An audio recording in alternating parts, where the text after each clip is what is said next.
Hello Manipur tabiri basingbu ahan ba makta taram nokchari ngasi sirai numid oibena haksel gi live phone in program lokachari hojik si koi gi Manipur da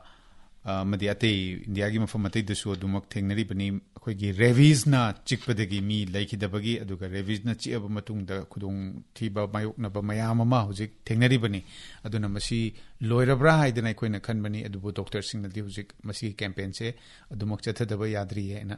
haibibadagi ngasi gi thorum si lokachabani topic ase aduna ngasi gi thamjari basi rabies laina amadi masidagi ngakthoknaba pambai sing gi matangdani hiramasi gi matangda hojik studio da lengchin na leibire koigi National Rabies Control Program gi State Nodal Officer oina thopu biriba aduga State Surveillance Officer Integrated Disease Surveillance Program IDSP gi su State Surveillance Officer oina thopu biriba loina na Health Services Manipur gi Joint Director gi pham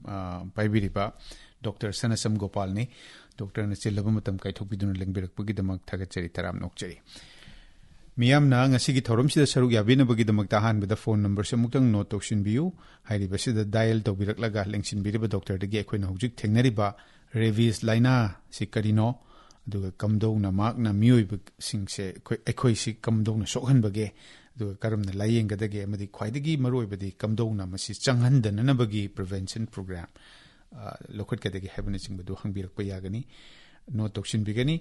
936-232-7078 ningsing jarake muka 9362327078 haide basida dial to birak laga thorum sida saruk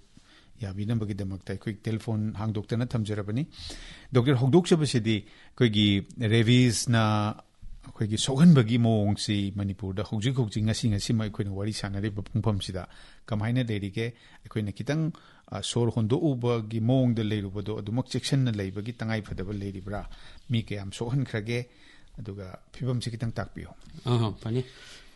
han ba woina aina aibo asigumba khudong chaba ma pibi bagi damakta all India radio Imphal bu thagasari loina na radio tabiri ba punamak pusu ayagna ikai khumna bu uchari aduga question da lakcharabada hoji rabies hariba anaba si ekoi India chi ekoi rabies ki pa endemic haidana adum laichat che adum leiba aduga anytime anaba si tholokpa yaba oiba si oibanina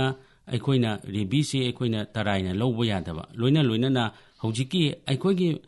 India gi su adum throughout the year si rabies ki case adum leiba loina na ekoi Manipur gi su rabies sahi khudingi adum rabies haiba case adum thengnai loina na ekoi gi handak tachu inau nongna Churachampurda rabies na maram oidana mi ohum laikidre haiba mayamna chu pau tabiramgani haina longjai aduna ekoi gi rabies ki matangda ekoi mamangi da 2023 da ekoi Manipur si rabies na mi mari laikide aduga 24 da na mi taramathoi aduga hojiki laiba 25 ki hojik April phawgi manungda ekoi Manipur gi oina Churachampurda thengnakhriba ekoi gi nungaitaba thongdok aibdi mi ohum leikitebagi asi ga ni ekoi hoji leijari basi aduga loinana ekoi rabies ki case huina chikpadi santue na ayambana su leiba aduga maruoina hojik phawbuda koina rabies si mana santokpaji huina ngaktana santokpaji taba huina chikpadagi santokpajina kogi akang ai thijan question bai matuna 97% chi ayambana huina chikpana oiba adu 2% gumbana ekoi hogdong gumba yumda lei loijaba sigumba domestic kainosina oiba adu remaining 1% ji ade sa haibadi lamlaki tonganba ekoi Manipur lamhui gumba fox ka haje adagi America dagi masi ekoi sekpi na ju si hai America di sekpi na yambo ado ekoi Manipur gi oina data da di sekpi gi theng na tri ekoi gi sina huiga hogdonga hui gi sina 97% habadi rabies gi ayamba cases si huina sikpadagi oigali hogdong gi sina 2% gumba aduna rabies si hui amadi hogdong Manipur gi oina yamna common oiri base adu hujik mayam punna khangmina na ba rabies hai si kari nok da takpiro adu pani haijage rabies hai basi ekoi virus na thon ba ꯁꯥ ꯑꯃꯁꯨꯡ ꯃꯤꯗ ꯅꯥꯍꯟꯕ ꯂꯩꯅꯥ ꯃꯈꯜ ꯑꯃ ꯁꯥꯗꯁꯨ ꯅꯥꯗꯣꯔꯤꯕꯅꯤ ꯁꯥꯗꯁꯨ ꯅꯥꯗꯣꯏꯅꯤ ꯑꯗꯨꯒ ꯃꯤꯗꯁꯨ ꯅꯥꯕ ꯂꯩꯅꯥ ꯃꯈꯜ ꯑꯃ ꯑꯗꯨꯒ ꯍꯥꯏꯔꯤꯕ ꯂꯩꯅꯥꯁꯤ ꯀꯔꯤꯒꯨꯝꯕ ꯅꯥꯈ꯭ꯔꯒ ꯃꯉꯣꯟꯗ ꯔꯦꯕꯤꯁꯀꯤ ꯂꯥꯏꯑꯣꯡꯁꯤꯕꯨ ꯍꯦꯛ ꯎꯠꯈ꯭ꯔꯕ ꯑꯗꯨ ꯑꯣꯏꯔꯒꯗꯤ ꯑꯩꯈꯣꯏꯅ ꯀꯟꯕ ꯉꯝꯕꯒꯤ ꯁꯛꯇꯤꯒꯤ ꯋꯥꯡꯃꯗ ꯂꯩꯕ ꯅꯥꯗ꯭ꯔꯤꯉꯩꯗꯗꯤ ꯑꯩꯈꯣꯏꯅ ꯏꯔꯥꯏ ꯂꯥꯏꯅ ꯉꯥꯛꯊꯣꯛꯄ ꯉꯝꯕ ꯑꯗꯨꯒ ꯀꯔꯤꯒꯨꯝꯕ ꯂꯥꯏꯑꯣꯡ ꯎꯠꯈꯤꯗꯅ ꯃꯥꯒꯤ ꯁꯤꯝꯇꯣꯝ ꯃꯌꯥꯝ ꯁꯦꯔꯦꯕ꯭ꯔꯦꯜ ꯏꯟꯚꯣꯜꯚꯃꯦꯟ ꯍꯥꯏꯕ ꯃꯌꯥꯝꯁꯤ ꯎꯠꯈ꯭ꯔꯒꯗꯤ ꯑꯩꯈꯣꯏꯅ ꯀꯟꯕ ꯉꯝꯕꯒꯤ ꯋꯥꯡꯃꯗ ꯂꯩꯈꯤꯕ ꯌꯥꯝꯅ ꯁꯥꯊꯤꯕ ꯑꯗꯨꯒꯨꯝꯕ ꯂꯩꯅꯥ ꯃꯈꯜ ꯑꯃꯅꯤ ꯍꯥꯏꯖꯒꯦ ꯍꯣꯏ ꯑꯗꯨꯒ ꯗꯣꯛꯇꯔ ꯍꯧꯖꯤꯛꯀꯤ ꯀꯅꯥꯒꯨꯝꯕ ꯑꯩꯁꯤ ꯀꯩꯅꯣꯅ ꯑꯩꯈꯣꯏꯒꯤ ꯔꯦꯕꯤꯁꯀꯤ ꯃꯍꯤꯛ ꯄꯨꯕ ꯍꯨꯏ ꯑꯃꯅ ꯍꯧꯗꯣꯡ ꯑꯃꯅ ꯆꯤꯛꯈ꯭ꯔꯒꯗꯤ ꯑꯩꯉꯣꯟꯗ ꯆꯪꯈ꯭ꯔꯦ ꯔꯦꯕꯤꯁꯀꯤ ꯉꯁꯥꯏꯒꯤ ꯚꯥꯏꯔꯁꯁꯦ ꯑꯗꯨ ꯑꯣꯏꯔꯒꯗꯤ ꯑꯩꯁꯦ ꯅꯣꯡꯉꯥꯜꯂꯒ ꯍꯦꯛꯇ ꯑꯩꯈꯣꯏꯒꯤ ꯑꯣꯗꯅ ꯆꯤꯛꯇꯅ ꯈꯣꯠꯇꯅ ꯃꯗꯨꯒꯤ ꯔꯦꯕꯤꯁꯀꯤ ꯂꯥꯏꯑꯣꯡꯗꯨꯗꯤ ꯅꯣꯡꯉꯥꯜꯂꯒ ꯎꯠꯂꯛꯀꯗꯧꯕꯗꯤ ꯅꯠꯇꯦ ꯃꯇꯝ ꯈꯔ ꯃꯥꯁꯤ ꯏꯟꯀ꯭ꯌꯨꯕꯦꯁꯟ ꯄꯤꯔꯤꯌꯗ ꯍꯥꯏꯒꯗ꯭ꯔꯥ ꯃꯍꯤꯛꯇꯨꯅ ꯑꯩꯈꯣꯏꯒꯤ ꯍꯛꯆꯥꯡꯒꯤ ꯃꯐꯝꯁꯤꯡꯁꯤꯗ ꯁꯤꯟꯕ ꯊꯨꯡꯅ ꯁꯟꯗꯣꯔꯛꯅꯅꯕꯒꯤ ꯃꯇꯝ ꯈꯔ ꯂꯧꯕꯒꯤ ꯄꯣꯠ ꯑꯃꯈꯛ ꯑꯩꯈꯣꯏꯅ ꯍꯦꯛ ꯇꯥꯖꯩ ꯑꯗꯨꯅ ꯃꯍꯤꯛꯁꯤꯅ ꯉꯁꯤ ꯆꯪꯈ꯭ꯔꯕ ꯃꯇꯨꯡꯗ ꯃꯅꯨꯡꯗ ꯇꯧꯗꯣꯔꯤꯕ ꯊꯕꯛꯁꯤ ꯀꯔꯤꯅꯣ ꯇꯥꯛꯄꯤꯌꯨ ꯐꯅꯤ ꯍꯥꯏꯖꯒꯦ ꯀꯩꯅꯣꯅꯦ ꯑꯩꯈꯣꯏꯗꯁꯨ ꯑꯗꯨꯝ ꯍꯧꯖꯤꯛ ꯊꯦꯡꯅꯩꯌꯦ ꯍꯥꯏꯕꯗꯤ ꯍꯟꯗꯛꯀꯤ ꯔꯦꯕꯤꯁ ꯁꯟꯗꯣꯔꯛꯑꯦ ꯍꯥꯏꯕꯁꯤ ꯃꯌꯥꯝꯅ ꯁꯣꯁꯤꯌꯦꯜ ꯃꯦꯗꯤꯌꯥꯗꯒꯤ ꯀꯔꯤꯗꯒꯤ ꯈꯪꯉꯕ ꯃꯇꯨꯡꯗ ꯑꯩꯈꯣꯏ ꯏꯅꯧ ꯅꯧꯅ ꯑꯩ ꯑꯦꯛꯖꯦꯛ ꯖꯒꯥꯃꯨꯛꯇꯤ ꯍꯥꯏꯖꯔꯔꯣꯏ ꯑꯉꯥꯡ ꯑꯃ ꯉꯔꯥꯡꯒꯨꯝꯕꯁꯤ ꯑꯩꯈꯣꯏ ꯍꯨꯏꯅ ꯆꯤꯛꯑꯕ ꯅꯣꯡꯉꯥꯜꯂꯒ ꯃꯥꯁꯤ ꯑꯩꯁꯤ ꯔꯦꯕꯤꯁꯅ ꯅꯥꯔꯦꯅ ꯃꯥꯒꯤ ꯔꯤꯂꯦꯇꯤꯚꯁꯤꯡ ꯀꯔꯤꯁꯤꯡꯅ ꯄꯥꯈꯠꯇꯅ ꯀꯣꯏꯆꯦꯟ ꯆꯦꯟꯕ ꯑꯃ ꯌꯥꯎꯋꯦ ꯃꯁꯤꯒꯤ ꯃꯇꯥꯡꯗ ꯑꯩꯅ ꯀꯩꯅꯣ ꯄꯣꯏꯟ ꯑꯃꯈꯛꯇꯪ ꯊꯝꯖꯒꯦ ꯔꯦꯕꯤꯁ ꯍꯥꯏꯔꯤꯕ ꯃꯍꯤꯛꯁꯦ ꯍꯥꯏꯕꯗꯤ ꯍꯨꯏꯒꯨꯝꯕ ꯅꯠꯇ꯭ꯔꯒ ꯉꯁꯥꯏꯒꯤ ꯁꯁꯄꯦꯛꯇꯦꯠ ꯑꯣꯏꯕ ꯁꯥꯗꯨꯅ ꯆꯤꯛꯄꯗꯒꯤ ꯑꯩꯉꯣꯟꯗ ꯔꯦꯕꯤꯁ ꯃꯍꯤꯛꯁꯤ ꯆꯪꯈ꯭ꯔꯦꯅ ꯂꯩꯔꯒꯁꯨ ꯑꯩ ꯍꯦꯛꯇ ꯈꯨꯗꯛꯇ ꯅꯠꯇ꯭ꯔꯒ ꯅꯣꯡꯉꯥꯜꯂꯒ ꯑꯩꯉꯣꯟꯗ ꯁꯤꯝꯇꯣꯝ ꯎꯠꯂꯛꯀꯗꯕ ꯅꯠꯇꯦꯕ ꯃꯥꯒꯤ ꯃꯤꯅꯤꯃꯝꯗ ꯑꯩꯈꯣꯏꯅ 7 days ꯍꯥꯏ 7 days ꯆꯌꯣꯜ ꯑꯃꯁꯤꯒꯤ ꯑꯩ ꯔꯦꯕꯤꯁꯀꯤ ꯁꯤꯝꯇꯣꯝꯁꯤ ꯎꯠꯂꯛꯄ ꯌꯥꯏꯕ ꯑꯗꯨꯒ ꯀꯅꯥꯒꯨꯝꯕꯅ ꯊꯥ ꯈꯔꯒꯤ ꯃꯇꯨꯡꯗ ꯀꯅꯥꯒꯨꯝꯕꯅ ꯆꯍꯤ ꯑꯃꯒꯤ ꯍꯧꯖꯤꯛ ꯐꯥꯎꯕ ꯑꯩꯈꯣꯏꯒꯤ ꯑꯣꯟ ꯔꯦꯀꯣꯔꯗꯇ ꯂꯩꯕꯁꯤ from 7 days ꯆꯍꯤ 8 ꯐꯥꯎꯒꯤ ꯁ꯭ꯋꯥꯏꯁꯤꯗ ꯔꯦꯕꯤꯁꯀꯤ ꯁꯤꯝꯇꯣꯝꯁꯨ ꯎꯠꯂꯛꯀꯅꯦꯕ ꯍꯥꯏꯕꯗꯤ ꯑꯩ ꯃꯃꯥꯡꯒꯤ ꯆꯍꯤ 2ꯒꯤ ꯃꯃꯥꯡꯗ ꯑꯃꯒꯤ ꯃꯃꯥꯡꯗ ꯆꯤꯛꯈ꯭ꯔꯒ ꯍꯧꯖꯤꯛꯇ ꯁꯤꯝꯇꯣꯝ ꯎꯠꯂꯛꯄꯁꯨ ꯌꯥꯏꯑꯕ ꯍꯥꯏꯗꯤ ꯃꯤꯒꯤ ꯀꯟꯗꯤꯁꯟ ꯃꯥꯒꯤ ꯍꯦꯜꯊꯀꯤ ꯁ꯭ꯇꯦꯇꯁ ꯅꯠꯇ꯭ꯔꯒ ꯆꯤꯛꯏꯕ ꯖꯒꯥꯗꯨꯒꯤ ꯃꯇꯨꯡ ꯏꯟꯅ ꯑꯩ ꯁꯤꯝꯇꯣꯝꯁꯤ ꯊꯨꯅ ꯎꯠꯂꯛꯄ ꯑꯗꯩ ꯇꯞꯅ ꯎꯠꯂꯛꯄ ꯍꯥꯏꯕ ꯑꯃ ꯂꯩ ꯃꯍꯤꯛꯇꯨꯗꯤ ꯂꯩꯕ ꯃꯍꯤꯛꯇꯨꯗꯤ ꯂꯩꯕ ꯑꯗꯨꯅ ꯍꯦꯛꯇ ꯑꯩ ꯉꯁꯤ ꯆꯤꯛꯈ꯭ꯔꯒ ꯍꯌꯦꯡ ꯅꯣꯡꯉꯥꯜꯂꯒ ꯔꯦꯕꯤꯁ ꯑꯣꯏꯒꯅꯤ ꯑꯗꯨꯃꯗꯤ ꯂꯥꯜꯂꯦ ꯂꯩꯇ꯭ꯔꯤꯕ ꯑꯣꯀꯦ ꯑꯗꯨꯒ ꯃꯇꯝꯗꯨꯗꯩꯗꯗꯤ ꯃꯅꯨꯡꯗꯨꯗꯩꯗ ꯃꯍꯤꯛꯇꯨꯒ ꯍꯛꯆꯥꯡꯒꯤ ꯉꯥꯛꯊꯣꯛꯆꯅꯕ ꯏꯝꯃ꯭ꯌꯨꯟ ꯁꯤꯁꯇꯦꯝꯁꯤꯒ ꯐꯥꯏꯠ ꯇꯧꯔꯒ ꯂꯩꯕꯒꯤ ꯃꯑꯣꯡꯂ ꯃꯥꯅ ꯆꯍꯤꯒꯤ ꯃꯇꯨꯡꯗ ꯆꯍꯤ 8 ꯐꯥꯎꯕꯒꯤ ꯃꯇꯨꯡꯗꯒ ꯊꯣꯛꯂꯛꯏꯁꯦ ꯀꯃꯥꯏꯅ ꯇꯧꯔꯤꯅꯣ ꯃꯥꯅꯦ ꯀꯩꯅꯣꯅꯦ ꯑꯩꯈꯣꯏꯅ ꯉꯁꯥꯏꯒꯤ ꯔꯦꯕꯤꯠ ꯑꯦꯅꯤꯃꯦꯜ ꯍꯥꯏꯇꯥꯔꯦ ꯃꯥꯅ ꯆꯤꯛꯑꯕ ꯃꯇꯨꯡꯗ ꯍꯥꯏꯗꯤ ꯑꯩꯒꯤ ꯆꯤꯛꯏꯕ ꯖꯒꯥꯗꯨꯒꯤ ꯃꯐꯝꯗꯨꯗ ꯑꯩꯈꯣꯏ ꯚꯥꯏꯔꯁꯁꯦ ꯂꯩꯔꯅꯦꯕ ꯚꯥꯏꯔꯁꯁꯤꯅ ꯃꯥꯅ ꯉꯁꯥꯏꯒꯤ ꯁꯤꯝꯇꯣꯝ ꯎꯠꯂꯛꯇꯣꯏꯁꯤ ꯑꯩꯒꯤ ꯕ꯭ꯔꯦꯟꯁꯤ ꯌꯧꯔꯀꯥꯟꯗ ꯎꯠꯂꯛꯇꯣꯏꯅꯦꯕ ꯑꯗꯨꯅ ꯃꯥꯒꯤ ꯚꯥꯏꯔꯦꯜ ꯂꯣꯗ ꯅꯠꯇ꯭ꯔꯒ ꯃꯥꯒꯤ ꯁꯥꯏꯠꯇꯨꯒꯤ ꯃꯇꯨꯡ ꯏꯟꯅ ꯚꯥꯏꯔꯁꯁꯤ ꯑꯍꯥꯟꯕꯗ ꯑꯩꯒꯤ ꯆꯤꯛꯐꯝꯗꯨꯗ ꯃꯥꯁꯤ ꯇꯨꯡꯁꯤꯜꯂꯒ ꯂꯩꯔꯒ ꯃꯗꯩꯗ ꯃꯥ ꯃꯆꯥ ꯄꯣꯛꯊꯣꯛꯇꯅ ꯈꯣꯠꯇꯣꯛꯇꯅ ꯃꯥꯒꯤ ꯂꯥꯏꯐ ꯁꯥꯏꯀꯜꯁꯦ ꯑꯗꯨꯋꯥꯏꯗ ꯂꯩꯗꯣꯏꯅꯦꯕ ꯑꯗꯨꯗꯒꯤꯅ ꯕ꯭ꯔꯦꯟ ꯌꯧꯔꯛꯄ ꯍꯥꯏꯁꯦ ꯑꯩꯈꯣꯏ ꯄꯦꯔꯤꯐꯦꯔꯦꯜ ꯅꯔꯚꯁ ꯁꯤꯁꯇꯦꯝꯗ ꯆꯪꯉꯛꯑꯅꯤ ꯑꯗꯩ ꯄꯦꯔꯤꯐꯦꯔꯦꯜ ꯅꯔꯚꯁ ꯁꯤꯁꯇꯦꯝꯗꯒꯤ ꯁꯦꯟꯇ꯭ꯔꯦꯜ ꯅꯔꯚꯁ ꯁꯤꯁꯇꯦꯝꯅ ꯑꯩꯈꯣꯏ ꯁ꯭ꯄꯥꯏꯅꯦꯜ ꯀꯣꯔꯗꯀꯨꯝꯕ ꯀꯩꯒꯨꯝꯕ ꯌꯧꯔꯛꯄ ꯕ꯭ꯔꯦꯟꯁꯤ ꯌꯧꯔꯛꯇꯣꯏꯅꯦꯕ ꯋꯥꯟꯁ ꯕ꯭ꯔꯦꯟꯁꯤꯗ ꯏꯐꯦꯛ ꯇꯧꯔꯛꯑꯀꯥꯟꯗꯅꯦꯕ ꯑꯩꯅ ꯁꯤꯝꯇꯣꯝ ꯃꯌꯥꯝꯁꯤ ꯎꯠꯂꯛꯇꯣꯏꯁꯦ ꯑꯗꯨꯅ ꯁꯤꯒꯤ ꯂꯣꯡ ꯗꯤꯁꯇꯦꯟꯁꯁꯤda ꯃꯤꯒꯤ ꯍꯦꯜꯊ ꯀꯟꯗꯤꯁꯟꯒꯤ ꯃꯁꯥ ꯐꯕꯒꯤ ꯃꯇꯨꯡ ꯏꯟꯅ ꯀꯅꯥꯒꯨꯝꯕꯅ ꯊꯨꯅ ꯌꯧꯔꯛꯄ ꯑꯗꯩ ꯁꯥꯏꯠ ꯑꯣꯐ ꯕꯥꯏꯠꯇꯨꯒꯤ ꯁꯝꯅ ꯍꯥꯏꯔꯕꯗ ꯑꯩꯈꯣꯏ ꯃꯥꯏꯒꯨꯝꯕ ꯉꯛ ꯃꯌꯥꯗ ꯅꯠꯇ꯭ꯔꯒ ꯕ꯭ꯔꯦꯟꯒ ꯅꯛꯅꯅ ꯂꯩꯕ ꯃꯐꯝꯁꯤꯡꯁꯦ ꯑꯣꯏꯔꯒꯅ ꯈꯔ ꯊꯨꯅ ꯑꯗꯒꯤ ꯆꯤꯛꯄꯗꯨꯁꯨ ꯃꯥꯒꯤ ꯒ꯭ꯔꯨꯞ ꯂꯩꯔꯤ ꯗꯥꯏꯔꯦꯛ ꯃꯌꯥꯁꯤꯅ ꯍꯨꯠꯇꯅ ꯅꯠꯇ꯭ꯔꯒ ꯐꯛꯇꯅ ꯆꯤꯛꯄ ꯌꯥꯝꯅ ꯃꯥꯒꯤ ꯑꯩꯈꯣꯏꯅ ꯀꯦꯇꯦꯒꯣꯔꯤ ꯍꯥꯏꯌꯦ ꯃꯁꯤꯃ ꯁꯤꯒꯤ ꯃꯇꯨꯡ ꯏꯟꯅ ꯌꯥꯝ ꯊꯤꯅ ꯆꯤꯛꯑꯒꯁꯨ ꯚꯥꯏꯔꯦꯜ ꯂꯣꯗ ꯍꯦꯜꯂꯛꯇꯅ ꯑꯩꯈꯣꯏ ꯊꯨꯅ ꯁꯤꯝꯇꯣꯝ ꯎꯠꯂꯛꯄꯁꯨ ꯌꯥꯏ ꯑꯗꯨ ꯀꯅꯥꯒꯨꯝꯕꯅ ꯃꯥ ꯃꯁꯥ ꯌꯥꯝ ꯐꯔꯒꯗꯤ ꯌꯥꯝ ꯊꯦꯡꯅ ꯇꯞꯅ ꯎꯠꯂꯛꯄꯁꯨ ꯑꯗꯨꯝ ꯌꯥꯏ ꯍꯣꯏ ꯑꯗꯨꯒ ꯍꯧꯖꯤꯛꯀꯤ ꯆꯤꯛꯈ꯭ꯔꯦ ꯃꯥꯅ ꯆꯤꯛꯄꯗ ꯃꯍꯤꯛ ꯊꯥꯖꯤꯜꯂꯝꯗꯣꯔꯤꯁꯤ ꯃꯥꯒꯤ ꯍꯨꯏꯒꯤ ꯀꯔꯝꯕ ꯁꯂꯥꯏꯚꯥ ꯍꯥꯏꯗꯅ ꯑꯩꯈꯣꯏꯒꯤ ꯇꯤꯝꯕꯣꯡ ꯑꯗꯒꯤ ꯃꯥꯒꯤ ꯇꯤꯟꯒꯤ ꯁꯔꯨꯛ ꯑꯩꯈꯣꯏꯒꯤ ꯑꯅꯥꯕ ꯃꯤꯗ ꯑꯗꯒꯤ ꯇꯧꯗꯣꯔꯤꯁꯤꯕꯨ ꯍꯥꯏꯔꯤꯕ ꯗꯣꯛꯇꯔ ꯃꯥꯁꯤ ꯃꯍꯤꯛꯁꯤꯅ ꯂꯩꯒꯜꯂꯤꯁꯦ ꯍꯜꯂꯣ ꯇꯥꯛꯄꯤꯌꯣ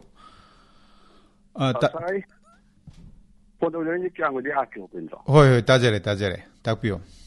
ꯑꯁꯥ ꯋꯥꯍꯪ ꯑꯍꯨꯝ ꯈꯛꯇꯪ ꯊꯝꯖꯒꯦ ꯑꯩꯈꯣꯏ ꯔꯦꯕꯤꯁꯀꯤꯁꯤꯗ ꯑꯩꯈꯣꯏꯒꯤ ꯍꯨꯏ ꯍꯧꯗꯣꯡꯅ ꯈꯣꯠꯄ ꯆꯤꯛꯄꯁꯦ ꯀꯗꯥꯏ ꯐꯥꯎꯒꯤ ꯆꯥꯡꯗ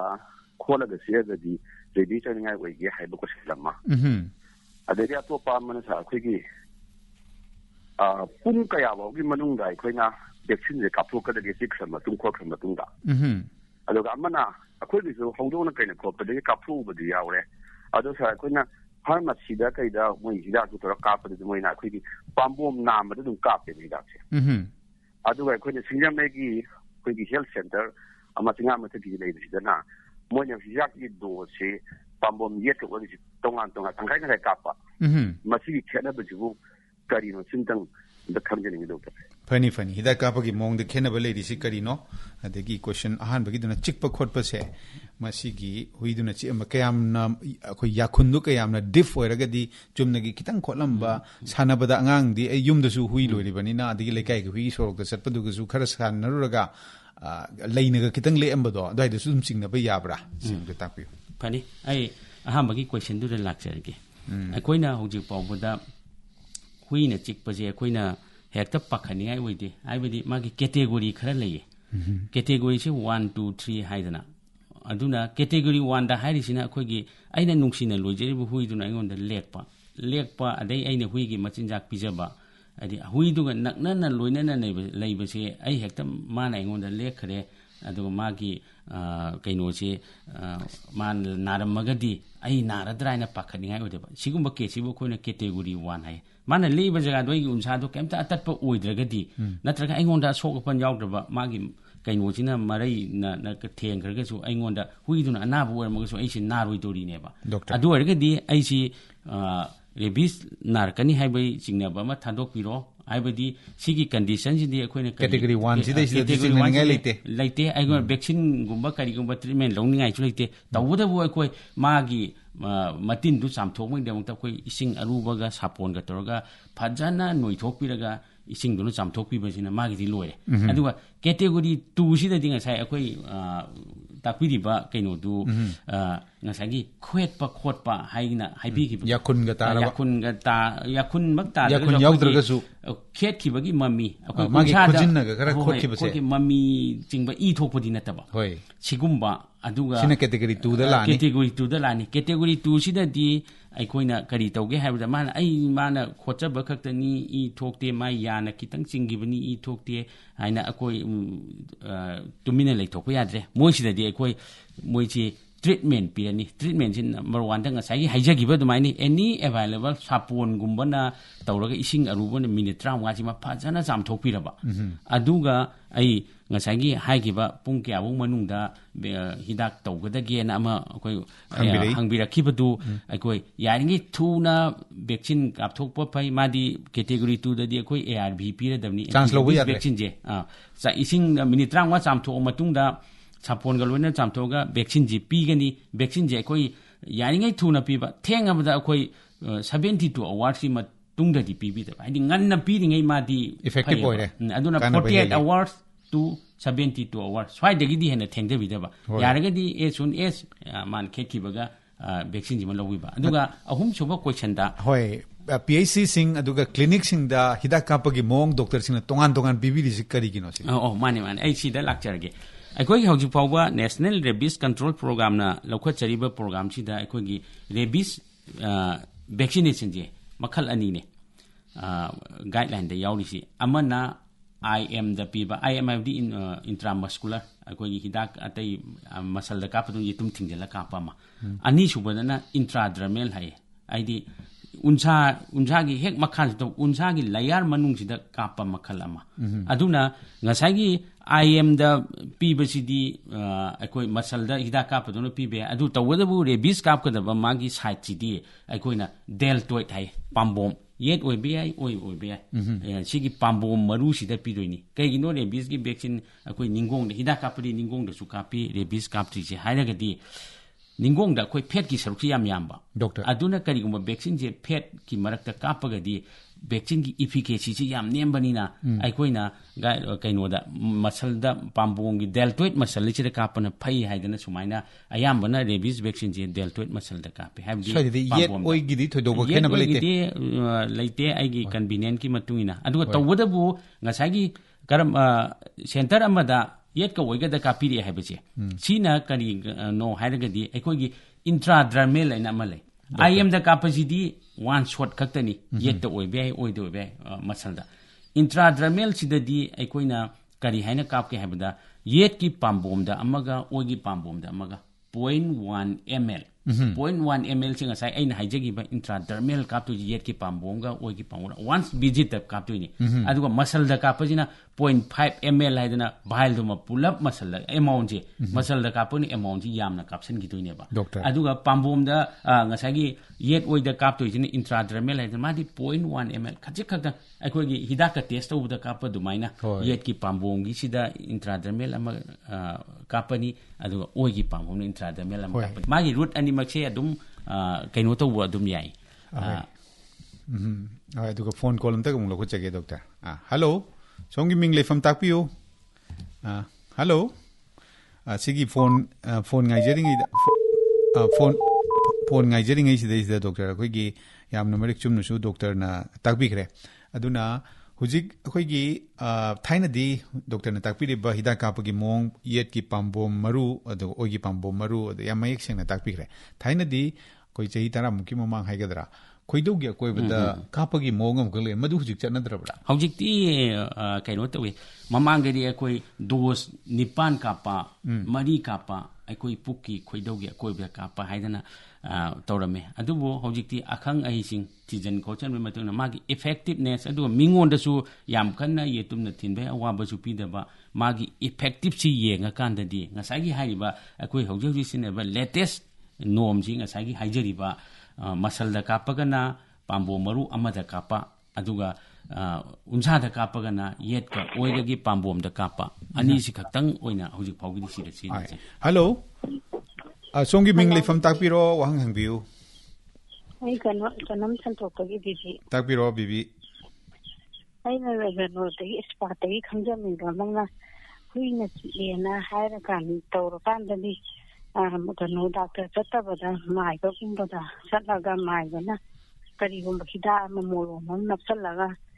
machi gi hida na napsala ga napsala matam da lai ho gum ba maring salak ra di su tawra roi haira thadora adu machi tumbarana hoi pani koi gi thaina digi chanarak pa sinpham sibu di khoi na wang ba thak te kai khumna je adu bu doctor gi mai gi digi su mai basing na hui na chikpa lin na chikpa mayam si yeng bi bagi mong si dai sida maroi na ngasi revis gi kanari bani na hui na chikraba mafam du dai da mana ma napsalaga hida ama thomjalaga sum thamba se phabra takpiu pani haijege hojiki koi hangbirak ni ba question ji yam phajaba question ni haibadi machi thaina dagi hona chana aga lemba koina su ujarakpa adu machi matang sida ina kaino wapam jingdam thamjage ngasagi huina chikpada maibana magi matamdugi local magi hidak langtham molo mane application tabusi ekoi hojiki oina di machi ekoina di yaringai di advice tawbiganu haidana koina advice tawjadi karigino hargadi ngasagi aikoina ngasagi hui khudimakse mahiksi chelamgani haijadeba karigumba mahiksi endaba oiramagadi aikoigi molom ama sizinaraga su mangonda anabachi changoidoreba karigumba mahik chelamagadi ngasai aina haijakiba sahi tariet phawbud ama symptom utana sahi tariet ke dai ulakpasu yadinu ai karam kanda huin chikige chi kauduneba aduna karigino hargadi aikoi hauji medical science na thigatchabagi matungina di rabies haibachi only vaccination si khaktana machi layengi bane prophylaxis control tawi 10% control haina haijari ba haibadi any mangonda once mai ki changarga layong ut khargadi aikoi paisa atang bu oigera ama oigera jagatchi da leiba any available hidak na machi layeng bangam dri aina medical science na hoji haijari bane ba aduna karigumba mana mahik chen bana chikpo oiramagadi aikoi somna kanda ngasai molom taidana khotana matam mangaluragadi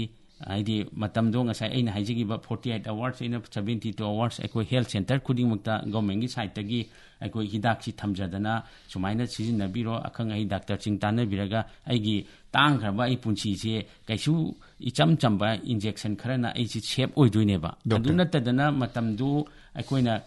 negligence tawragadi adi huisi aigi huini nungsirabo huini mangonda mahik chelam ningai oide haidana thawoi rudragadi aigi tang kharba punchi je arembada loi khidoineba खुदम मोइना अखोइगी rabies की history दे यामना नुंगाइबा अमसु लेरि आई मतंग सिनम तंग ताकपियो कोई ममांगी 2024 दा 11 केस अखोइ रेबीज नंबर मोइदन लेखिदबसी मनुंगदा more than 60% दी हुइबु ओइरमेबा हुइबु आइबदी हुइसे आइना याम नुंसिना लेमिनजबा लोइजबनी माना चियागा आइंगोंदा माना खेखरगा आइंगोंदा कमाइना रेबीज नादोन माना वैक्सीनेशन लहोगदबा अदुना मागी पुंसीसी सुमाइना कोना मतम हेनखर कांदा वैक्सीन का फोगद्रगा सुमाइना खुदोंथिबा थोकिबा यावी मसिनी आइना हाइजनी फोन कॉल त लखचगे डॉक्टर हेलो सोंगी हेलो लाइन लेबिरगदी अदो डॉक्टर हुजिक की वैक्सीनेशन की मतंग डॉक्टर ने तोइना पनबिरे अदुना वैक्सीनेशन की मतंग से अखोगी हेपेटाइटिस बी वैक्सीन अदगी अखोगी टीवी देगी ngathoknabagi damakta miyoibada han mangjongna hidak tika thabagi chatnabisi lei sumain tawdana rabies gi di tika si leitabra chikraba matungda rabies duna sohan laktanna bagi damakta kapiba hidak sina oina tobra amta takpi akhoi kaino ne rabies gi oina di ngasai haijariba ngasai tika gi system che hojik phawgi leite tawdabo khoine rabies da khoine seasonal je pre exposure prophylaxis pre-exposure prophylaxis tika gi type ko bani tawdabo moiche mi khuding ma compulsory oina logadamni haibi leitaba pre-exposure logadaba si kana na logadage haibada animal husbandry da thabak tawriba mi haibadi moidi anytime rabies gi sanga oibe moi thengnaraktoineba aduga hospital da akhogi rabies case kumba lying aga leiriba maga naknaba nurse kumba doctor kumba haibadi moidi karam kanda ai rabies ki patient thengnagadino haina khangdaba moising da akoina pre exposure prophylaxis ana ma pijai aduga ayambana akoi general gi oina di akoi PEP haidana post exposure prophylaxis huina kari mo chikhargadi ngasai thengba nganbagi kaino yam thuna lowringai phai adu symptom utringai de koina vaccination schedule sima pibiragadi ai rabies free oidoine ba hoi aduna koina tajabada doctor कोई vaccine कापग सीना वफम मथम अमुक थम करगा rabies की control की मतंग सिदा सिदा यामना मरु बे stake holder हैगदा पुन्ना थौदांग लोमिनगदब कोई की केनो सिंग से वेटरनरी डिपार्टमेंट सिमसु अमा यावरे अदगी मेडिकल डॉक्टर कोई की अनाबा लाइंग बिरिबा डॉक्टर सिमसु यावरे म्युनिसिपैलिटी की सिमसु यावरी कोइना सुम ताजबदा अदुना सिगी रोल सिना करी करी न तोबिरिसे funny ai haijage akoige hauji akoige NRCP program akoigi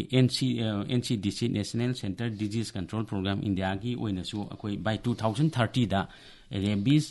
free haidana akoi lisingani ga kunthra phawgi manung da bharat se rabies laitaba lebak amma oigadabani habado adugi pandam amada changjan jari akoi hujung program matang lokchan jadana ade sumai tawdana akoigi Manipur haiba state sigi ju moina district ama identify tawbi Impal West District se rabies free initiative district haidana sida moina han India gi khangat par district singi manung da Impal West simju yauri pilot project sigi changjala ko matang sida ngasagi akoina one health approach hai one health approach ki makhada akoina program changjan jari sikari no hargadi ngasagi takpi gi ba veterinary department aduga municipality aduga amana akoigi health department ahumji punna changjalaga akoi hairiba Impal West area che rabies hairiba anabasidagi free oi haibachi changjannaba akoi program mathang lokhachari hojji oina akoi pundana veterinary na tawgadaba role sina ngasagi hui gumba mani takpiro songi mingli fam takpiro aigi Niraj wahimla baidagi takpiro Niraj kena tahu aku ini kena se anti rabies hujik siapa pura sandoi ba kena viral hoina haji anti rabies khatang kapan taba immunoglobulin viral kena se injection jo kap tadi kana de hana sandoi ba asigi se kya mutu chumbano immunoglobulin injection yaw tadi anti rabies khatana kena kan bangam de khote and ko asigi se kana sandoi ba jer asigi se kya mutu chumge amta tapi no doctor pani doctor de kitabisi pani hai jage akoi ye immunoglobulin je hojiki wada na te akoi ngasai aina mamang da hai jegi ba category 2 da chikpa khotpa chingdu di akoi ARV khaktani vaccine khaktani pi doise aduga category 3 edna ama huina chikbagi group ama leiri sina kamai tawge akoi sadong ga yauna phakkiba yakhun ga ta graba ꯑꯗꯩ ꯑꯗꯨ ꯅꯠꯇ꯭ꯔꯒ ꯑꯩꯒꯤ ꯍꯥꯟꯅꯒꯤ ꯁꯣꯛꯑꯒ ꯂꯩꯕ ꯃꯐꯝꯗꯨꯗ ꯁꯁꯄꯦꯛꯇꯦꯠ ꯑꯣꯏꯕ ꯅꯠꯇ꯭ꯔꯒ ꯑꯩꯈꯣꯏ ꯁꯥꯁꯤꯅ ꯃꯥꯒꯤ ꯃꯇꯤꯟ ꯆꯣꯡꯁꯤꯟꯈ꯭ꯔꯕ ꯅꯠꯇ꯭ꯔꯒ ꯂꯦꯛꯄ ꯈꯣꯠꯄ ꯇꯧꯈ꯭ꯔꯕ ꯃꯣꯏꯁꯤꯅ ꯑꯩꯈꯣꯏꯅ ꯀꯦꯇꯦꯒꯣꯔꯤ 3 ꯍꯥꯏꯌꯦ ꯑꯗꯨꯒ ꯀꯦꯇꯦꯒꯣꯔꯤ 3 ꯍꯥꯏꯕ ꯒ꯭ꯔꯨꯞꯁꯤꯗꯅꯤ ꯑꯩꯈꯣꯏ ꯉꯁꯥꯏꯒꯤ ꯇꯥꯛꯄꯤꯔꯤꯕ ꯏꯝꯃꯨꯅꯣꯒ꯭ꯂꯣꯕꯤꯟ ꯄꯤꯗꯣꯏꯁꯦ ꯏꯝꯃꯨꯅꯣꯒ꯭ꯂꯣꯕꯤꯟꯁꯤꯗꯤ ꯃꯥꯒꯤ ꯄꯤꯕꯒꯤ ꯅꯤꯌꯣꯝ ꯑꯃ ꯇꯣꯉꯥꯜꯂꯤ ꯉꯁꯥꯏ ꯍꯥꯏꯕ ꯑꯗꯨꯃꯥꯏꯅ ꯃꯃꯥꯡꯗ ꯃꯥꯒꯤ ꯇ꯭ꯔꯤꯠꯃꯦꯟꯗ ꯃꯤꯅꯤꯠ 35 ꯁꯥꯄꯣꯟꯒ ꯏꯁꯤꯡꯒꯅ ꯆꯥꯝꯊꯣꯛꯑꯅꯤ ꯆꯥꯝꯊꯣꯛꯑ ꯃꯇꯨꯡꯗ ꯏꯝꯃꯨꯅꯣꯒ꯭ꯂꯣꯕꯤꯟ ꯄꯤꯗꯣꯏꯁꯦ ꯁꯣꯏꯕ ꯖꯒꯥꯗꯨꯒꯤ ꯑꯀꯣꯏꯕꯗ ꯏꯟꯐꯤꯜꯇ꯭ꯔꯦꯇꯤꯡ ꯏꯝꯃꯨꯅꯣꯒ꯭ꯂꯣꯕꯤꯟ ꯍꯥꯏꯕꯗꯤ ꯍꯧꯖꯤꯛ ꯔꯦꯗꯤꯃꯦꯗ ꯑꯣꯏꯔꯕ ꯑꯩꯈꯣꯏ ꯑꯦꯟꯇꯤꯕꯣꯗꯤ ꯍꯥꯏꯕꯅꯦꯕ ꯉꯁꯥꯏꯒꯤ ꯑꯩꯈꯣꯏ ꯏꯁꯥꯗ ꯚꯦꯛꯁꯤꯟ ꯀꯥꯞꯄꯤꯁꯤꯗꯤ ꯚꯦꯛꯁꯤꯟꯁꯤ ꯀꯥꯞꯄ ꯃꯇꯨꯡꯗ ꯑꯩꯒꯤ ꯍꯛꯆꯥꯡꯒꯤ ꯀꯩꯅꯣꯗꯨꯃꯒ ꯀꯥꯞꯄꯛꯏꯕ ꯑꯦꯟꯇꯤꯖꯦꯟꯁꯤꯒ ꯃꯣꯏꯁꯤ ꯔꯤꯑꯦꯛꯁꯟ ꯇꯧꯔꯒ ꯑꯩ ꯉꯥꯛꯊꯣꯛꯅꯕ ꯁꯛꯇꯤꯁꯦ ꯑꯩꯉꯣꯟꯗ ꯗꯤꯕꯦꯂꯞ ꯇꯧꯍꯜꯂꯛꯀꯅꯦꯕ ꯑꯁꯤ ꯃꯇꯝ ꯆꯪꯉꯦꯕ ꯑꯗꯨꯒ ꯉꯁꯥꯏ ꯏꯝꯃꯨꯅꯣꯒ꯭ꯂꯣꯕꯤꯟꯁꯤꯗꯤ ꯀꯥꯞꯄꯒ ꯃꯥꯏ ꯈꯨꯗꯛꯇ ꯑꯣꯏꯍꯟꯗꯣꯏꯅꯦꯕ ꯑꯗꯨꯅ ꯊꯤꯅ ꯆꯤꯛꯈ꯭ꯔꯕ ꯖꯒꯥ ꯆꯤꯛꯐꯝ ꯖꯒꯥꯗꯨꯒꯤ ꯑꯀꯣꯏꯕꯗ ꯑꯩꯈꯣꯏꯅ ꯏꯝꯃꯨꯅꯣꯒ꯭ꯂꯣꯕꯤꯟꯁꯦ ꯏꯟꯐꯤꯜꯇꯔꯦꯠ ꯇꯧꯕ ꯍꯥꯏꯌꯦ ꯁꯤ ꯑꯗꯨꯝ ꯑꯩꯈꯣꯏ ꯍꯦꯜꯊ ꯁꯦꯟꯇꯔꯁꯤꯡꯗ ꯑꯗꯨꯝ ARC ꯀ꯭ꯂꯤꯅꯤꯛꯁꯤꯡꯗ ꯑꯗꯨꯝ ꯇꯧꯔꯤꯕꯅꯤ ꯑꯗꯣ ꯇꯧꯕꯗꯕꯨ ꯉꯁꯥꯏ ꯀꯦꯇꯦꯒꯣꯔꯤ 1 ꯅꯠꯇ꯭ꯔꯒ 2ꯗ ꯆꯤꯛꯄꯁꯤꯡꯗꯨꯗꯤ ꯏꯝꯃꯨꯅꯣꯒ꯭ꯂꯣꯕꯤꯟ ꯄꯤꯕꯒꯤ ꯗꯔꯀꯥꯔꯗꯤ ꯑꯣꯏꯗꯦꯕ ꯑꯗꯨꯒ ꯏꯝꯃꯨꯅꯣꯒ꯭ꯂꯣꯕꯤꯟ ꯄꯤꯕꯁꯤꯁꯨ ꯉꯁꯥꯏꯒꯤ ꯑꯗꯨꯅꯅꯦ ꯍꯨꯏꯅ ꯍꯦꯛ ꯆꯤꯛꯈꯤꯕꯒ ꯑꯩꯈꯣꯏꯅ ꯑꯅꯛꯄꯗ ꯂꯩꯕ ꯗꯥꯛꯇꯔ ꯑꯃ ꯇꯥꯟꯅꯕꯤꯌꯨ ꯍꯥꯏꯔꯤꯁꯦ ꯗꯥꯛꯇꯔꯗꯨꯅ ꯃꯥꯒꯤꯁꯤ ꯀꯦꯇꯦꯒꯣꯔꯤ 2ꯅꯤ ꯅꯠꯇ꯭ꯔꯒ ꯀꯦꯇꯦꯒꯣꯔꯤ 3ꯅꯤ ꯍꯥꯏꯕꯁꯤ ꯃꯥꯅ ꯑꯦꯁꯦꯁ ꯇꯧꯗꯣꯏꯅꯤ ꯂꯦꯞꯇꯣꯏꯅꯤ ꯑꯗꯨꯒ ꯉꯁꯥꯏ ꯏꯝꯃꯨꯅꯣꯒ꯭ꯂꯣꯕꯤꯟꯁꯤ ꯀꯃꯥꯏꯅ ꯄꯤꯒꯗꯒꯦ ꯍꯥꯏꯕꯗ ꯁꯣꯛꯏꯕ ꯖꯒꯥꯗꯨꯒꯤ ꯑꯀꯣꯏꯕꯗ ꯏꯟꯐꯤꯜꯇꯔ ꯇꯧꯗꯣꯏꯅꯤꯅ ꯁ꯭ꯋꯥꯏꯗ ꯆꯤꯛꯑꯒ ꯉꯁꯥꯏ ꯀꯥꯞꯄ ARV ꯄꯤꯕ ꯑꯗꯨꯃꯥꯏꯅ ꯄꯥꯝꯕꯣꯝꯗ ꯀꯩꯗ ꯀꯥꯞꯄꯒꯗꯤ ꯃꯥꯒꯤ ꯊꯣꯏꯅ ꯏꯐꯦꯛꯇꯤꯕ ꯑꯣꯏꯗꯦꯕ ꯗꯣꯛꯇꯔ ꯑꯗꯨꯅ ꯏꯝꯃꯨꯅꯣꯒ꯭ꯂꯣꯕꯤꯟꯁꯤ ꯆꯤꯛꯄ ꯈꯨꯗꯤꯡꯃꯛ ꯄꯤꯒꯅꯤ ꯍꯥꯏꯕꯁꯨ ꯂꯩꯇꯦ ꯑꯗꯨꯅ ꯗꯥꯛꯇꯔ ꯇꯥꯟꯅꯕꯤꯔꯒ ꯀꯦꯇꯦꯒꯣꯔꯤ 3 ꯑꯣꯏꯔꯝꯃꯒꯗꯤ ꯃꯥ ꯏꯝꯃꯨꯅꯣꯒ꯭ꯂꯣꯕꯤꯟ ꯄꯤꯕꯤꯌꯣ ꯍꯥꯏꯕꯁꯤ ꯑꯃꯇꯪ ꯇꯥꯖꯔꯦ ꯃꯤꯡ ꯂꯩꯐꯝ ꯇꯥꯛꯄꯤꯔꯣ ꯁꯥꯔ ꯑꯩ ꯐꯣꯟ ꯇꯧꯖꯔꯤꯁꯦ ꯀꯩꯁꯥꯝꯄꯥꯠꯇꯒꯤ ꯆꯣꯡꯊꯥꯏꯕ ꯑꯃ ꯇꯥꯛꯄꯤꯌꯨ ꯏꯕꯣꯏ ꯑꯩꯅ ꯈꯪꯖꯅꯤꯡꯉꯤꯁꯦ ꯀꯔꯤꯒꯨꯝꯕ ꯍꯨꯏꯅ ꯆꯤꯛꯈ꯭ꯔꯗꯤ ꯑꯉꯥꯡ ꯌꯥꯝ ꯄꯤꯛꯄꯒ ꯑꯗꯨꯒ ꯑꯍꯟꯒ ꯃꯥꯒꯤ ꯍꯤꯗꯥꯛ ꯀꯥꯞꯄꯒꯤ ꯗꯣꯁꯁꯦ ꯃꯁꯤ ꯀꯌꯥꯔꯛ ꯀꯥꯞꯀꯅꯤ ꯑꯅꯤꯔꯛ ꯑꯍꯨꯝꯂꯛ ꯀꯥꯞꯀꯗ꯭ꯔꯥ ꯑꯗꯨꯒ ꯑꯩꯈꯣꯏꯒꯤ ꯄꯦꯁꯦꯟ ꯄꯥꯔꯇꯤꯅ ꯍꯣꯁꯄꯤꯇꯥꯜꯗ ꯆꯠꯄ ꯃꯇꯝꯗ ꯑꯩꯈꯣꯏꯒꯤ ꯍꯤꯗꯥꯛꯁꯤ ꯒꯚꯔꯟꯃꯦꯟꯠꯅ ꯐ꯭ꯔꯤꯗ ꯄ꯭ꯔꯣꯚꯥꯏꯗ ꯇꯧꯕꯤꯕ꯭ꯔꯥ ꯀꯔꯤꯒꯨꯝꯕ ꯀꯥꯟꯗ ꯑꯩꯈꯣꯏ ꯄꯦꯁꯦꯟ ꯄꯥꯔꯇꯤꯅ ꯂꯩꯌꯨ ꯍꯥꯏꯕꯁꯨ ꯌꯥꯎꯋꯦꯕ ꯃꯁꯤ ꯒꯚꯔꯟꯃꯦꯟꯠꯒꯤ ꯑꯣꯏꯅꯗꯤ ꯃꯁꯤ ꯂꯦꯝꯅ ꯑꯣꯏꯅ ꯄꯤꯕꯤꯕ꯭ꯔꯥ ꯄꯤꯕꯤꯗꯕ꯭ꯔꯥ ꯑꯗꯨꯒ ꯑꯩꯈꯣꯏꯒꯤ ꯀꯩꯅꯣꯁꯤꯡꯁꯦ ꯍꯨꯏꯅ ꯆꯤꯛꯈ꯭ꯔ ꯃꯇꯨꯡꯗ ꯆꯤꯛꯏꯕ ꯍꯨꯏꯁꯦ ꯑꯩꯈꯣꯏ ꯀꯅꯥꯒꯨꯝꯕꯅ ꯍꯥꯠꯇꯣꯛꯀꯅꯨ ꯅꯨꯃꯤꯠ 10ꯅꯤ ꯃꯥꯒꯤ ꯃꯑꯣꯡ ꯃꯇꯧ ꯌꯦꯡꯉꯨ ꯀꯥꯏ ꯍꯥꯏꯕꯤꯔꯤꯁꯦ ꯃꯁꯤꯒꯤ ꯃꯇꯥꯡꯁꯤꯒ ꯑꯗꯨꯒ ꯑꯔꯣꯏꯕ ꯑꯣꯏꯅ ꯑꯩꯈꯣꯏꯒꯤ ꯍꯨꯏꯁꯦ ꯑꯩꯈꯣꯏꯒꯤ खितंग टेंशन भी फनी फनी फनी मतम टेंशन ले डॉक्टर ताकपियो फरे ए हाइजगे ngसागी ड्रग डोज की अहमदा हाइबिगिबा आइदि अंगांगा अहनगा हिदा कापा मासी खेनबरा डोज हाइबजे ai sida हाइजगे अंगांगसु अहनसु अखोगी डोज दि ngसागी aina mamangda panjagiba masalda kapagana 0.5 ml aduga unjada kapagana 0.1 ml si angangju hanju dose chap managani aduga magi kapagi matamdi अखोगी schedule लेना अमा लेरी हिदाक सी 0 आइदि ai ngasi chapada ama kapapudo अखोई 0 dose कौरनी unjada kapagana yet ka oika pambom da kapa हिदाक सिबु free होय ब्रो डॉक्टर फनी ai dur lakcharge फ्री से अखोई गवर्नमेंट की नोंगी मतुंगी न दी फ्री ड्रग ने फ्री ड्रग से कमाइना पीगे हाइबदा अखोगी पाम्बोम द कापदा कैलकुलेशन तौबा पाम्बोम द काप के हाइतारगदी मी अमद दरकार ओरिसी अखोई भाइल अनि फबातबा अमगा खर हाइदि 0.5 यावबा हिदाक तुरगी 0.1 ml फर्स्ट विजिट द 0.2 सेकेंड विजिट द 0.2 सुमाइना तौबनिना फ्री नि अदुबो हौजेउजी मसल दा याम लोइना कापनिना मसल की हिदाक सिदी अखोइना कैनो डोज मंगामक्षी अदे ngसागी डर्मेल दा इंट्राडर्मेल कापदुगी फ्री डोज दो मसल दा कापदि अदु यौना डोज मंगामक्षी कोभर तौंगा याम नुंगाइजरे रेबीज लाइना ngakthokno pambai singi matang da joint director health services manipur dr sanasam gopal no phum kya takbi ki ba dr bu thagat cheri